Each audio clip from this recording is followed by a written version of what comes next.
Hello everyone, welcome to Dynamic Study. तो आज की क्लास में हम डिस्कस करने वाले हैं types of non verbal communication. इस सीरीज़ में ये पार्ट 2 है। इससे पहले हम एक वीडियो कर चुके हैं। अगर आपने वो वीडियो नहीं देखा है तो वो वीडियो भी देख लें। तो इससे पहले जो हमारी वीडियो थी उसमें हमने काइनेक्सिस, वोकलिक्स, हैप्टिक्स, क्रोनोमिक्स, ये सारी जो आपकी नॉन वर्बल कम्युनिकेशन है इनके बारे में बात करी थी। तो आज हम जो रिमेनिंग नॉन वर्बल कम्युनिकेशन आपके उनके बारे में डिस्कस करेंगे।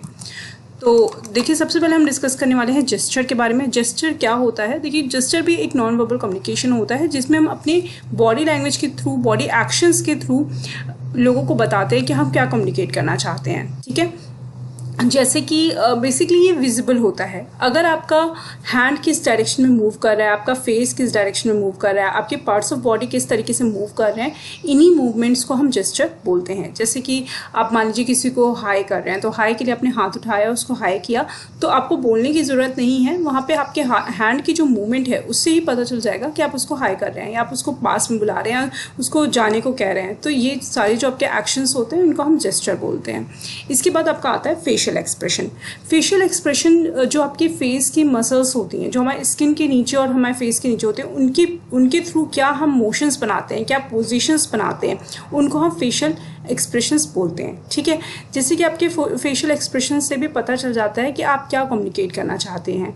जैसे अगर कोई पर्सन गुस्सा है तो उसके फेस का जो एक्सप्रेशन होगा वो डिफरेंट होगा। कोई खुश है तो उसके फेस का जो एक्सप्रेशन होगा वो अलग होगा। सैड होने पे अलग होगा। तो इस तरीके से जो भी हमारे इमोशंस होते हैं, जो भी हमारे फीलिंग्स होते हैं, उनको हम फेशियल एक्सप्रेशंस के थ्रू भी कन्वे करते हैं। तो ये भी आपका एक नॉन वर्बल कम्युनिकेशन होता है। इसके बाद आपका आता है आई कांटेक्ट। आई कांटेक्ट भी एक तरीके का नॉन वर्बल कम्युनिकेशन है। जैसे कि अगर आप किसी पर्सन से देर तक आई कांटेक्ट कर रहे हैं तो ऐसे में क्या है, आपकी जो पर्सनैलिटी होती है काफ़ी प्लेजेंट लगती है। उसको लगता है कि आप उसकी बात को समझने की कोशिश कर रहे हैं। फिर उसके साथ साथ जैसे अगर आप उसको किसी को स्टेयर कर रहे हैं, ठीक है, तो स्टेयर कर रहे हैं तो उस टाइम पे आपका आई कांटेक्ट जो होता है वो डिफरेंट होता है। किसी पे आप गुस्सा निकाल रहे हैं तो उस टाइम पे आपका जो आई कांटेक्ट होता है वो डिफरेंट होता है। इस तरीके के डिफरेंट आई कांटेक्ट्स होते हैं। ये भी आपका काफ़ी सारी चीज़ों को एक्सप्रेस करता है। ये भी आपका नॉन वर्बल कम्युनिकेशन का फॉर्म होता है। ठीक है, इसके बाद आपका आता है पोस्चर।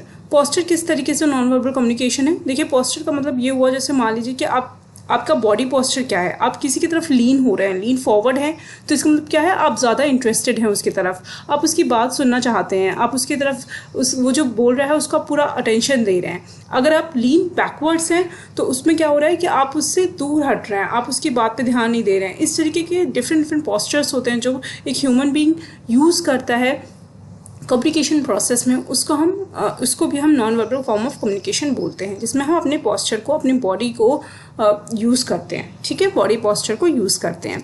नेक्स्ट आपका आता है वॉइस। आपकी वॉइस में क्या मॉड्यूलेशन हो रही है, आप किस तरीके से बोल रहे हैं, singing, laughing, crying, screaming, shouting, humming, yelling, talking, ये सारी चीज़ें आपकी जो डिफरेंट टाइप की वॉइस होती है, जो फ्रिक्वेंसी ऑफ वॉइस है, उसके थ्रू भी हमें पता चल पाता है कि पर्सन किस तरीके से क्या बात कर रहा है, किस तरीके से बात हो रही है। जैसे दो लोग हैं आपस में लड़ रहे हैं तो दूर से किसी को पता चल जाएगा कि हाँ वो लोग लड़ रहे हैं, सिर्फ वॉइस से, चाहे उनको उसकी बात समझ में आ रही है नहीं समझ में आ रही है। जो वॉइस का मॉड्यूलेशन है, जो वॉइस की फ्रिक्वेंसी है, उससे पता चल जाएगा कि वो पर्सन क्या कर रहा है, वो लड़ रहा है, रो रहा है, क्या कर रहा है।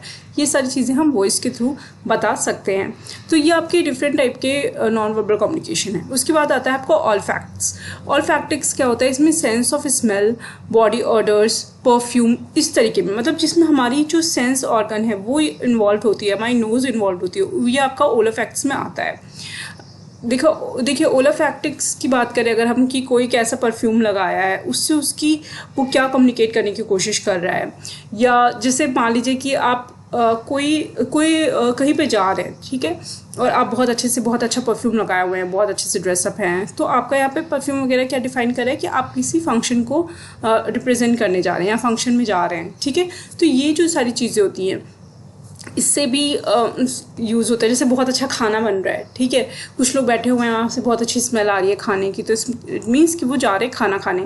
तो इस तरीके से जब हम इसको कम्युनिकेट करते हैं, मतलब इससे आप एक तरीके का निष्कर्ष निकाल रहे हैं, एक तरीके का आपको पता चल पा रहा है कि वहाँ पे क्या हो रहा है। ठीक है, तो ये भी आपका एक form of non verbal communication है। अब किसी भी form of non verbal communication की कम्युनिकेशन में कितनी जगह है या कितना परसेंटेज है वो डिपेंड करता है। जैसे हो सकता है कि ये जो आपका है ओल्फैक्टिक स्पीक्स जो है ये आपका उतना ज़्यादा dominant form of non verbal communication ना हो, ये पॉसिबल है, बट ये भी एक form of non verbal communication है। ओके, आई होप ये आपको क्लियर होगा।